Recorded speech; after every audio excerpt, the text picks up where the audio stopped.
La réserve de la Nation Cree d'Onion Lake est à cheval sur la frontière entre la Saskatchewan et l'Alberta, 50 km au nord de Lloydminster. Elle compte environ 5 500 membres, dont 3 000 vivent sur la réserve. Il s'agit d'une collectivité dynamique et en pleine croissance grâce à l'accord de règlement d'une revendication particulière relative aux droits fonciers issus de traités conclus en 1994. Ce règlement a généré des occasions de développement économique qui sont avantageuses pour les Premières Nations et qui, en retour, permettent la création de nouvelles entreprises et de partenariats avec les collectivités avoisinantes. Ce règlement a entraîné la création de co-entreprises avec des partenaires privés du secteur de l'énergie et a permis l'exploration et le développement d'environ 140 000 acres de terres existantes et de nouvelles terres visées par le règlement du traité.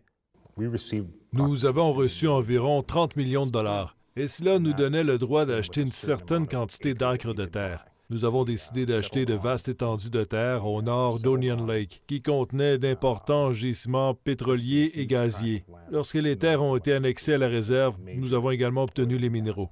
Ce règlement a entraîné la création de plusieurs projets d'entreprise, dont le partenariat avec la Onion Lake Energy Oil Company et Black Pearl en 2009. Il y a maintenant environ 120 puits de pétrole qui produisent 6 000 barils par jour. Onion Lake Enterprises, l'une des plus anciennes entreprises de la collectivité, fournit des services de nettoyage et d'entretien à la nation.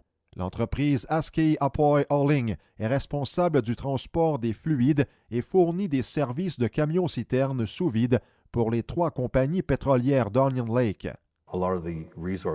Plusieurs sociétés qui exploitent des ressources naturelles ont approché les Premières Nations et elles veulent exploiter les ressources sur leurs terres. Mais nous n'étions pas impliqués de façon active, nous étions plutôt des participants passifs. Mais maintenant, à Onion Lake, nous voulons participer de façon active.